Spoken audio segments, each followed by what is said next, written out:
Uh, Good afternoon. This is Bill Feaver, and I was wanting to put my entry in for the 30-day challenge for content. Today is day 4, and it asked me to share something that inspired me today.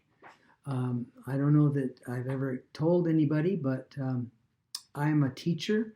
I've been teaching for as a second career. I started when I was 52 years old, teaching in a juvenile hall, and then for the last 20, I'm in my 21st year, teaching at-risk kids in a juvenile hall in our county.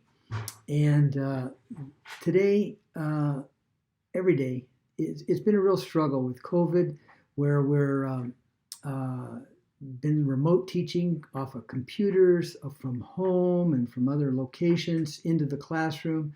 And we've been back in the classroom now for a couple months, and we had to go back out for a week, and now we're back in. And so this is my first week back in, and it's really difficult because we have to move from classroom to classroom to classroom. The teachers move, not the students. And so you're taking materials from here to there to there. And it's a really difficult day every day just to teach. And today, I just had kids catching up on homework. We did work in the classroom. So a lot of it involves one-on-one. They want me to help them answer questions and do stuff. But during that time, you get some opportunity to really just talk with kids and to see what they're feeling, and they really share things with you. And today was one of those days, my last block particularly.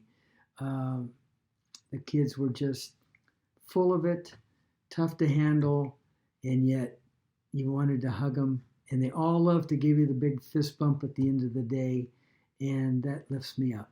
And so I just want to share that with you, that as long as I'm connecting with kids, and I'm an old man now, but if I can keep connecting with them, it makes me feel pretty young. Have a good evening.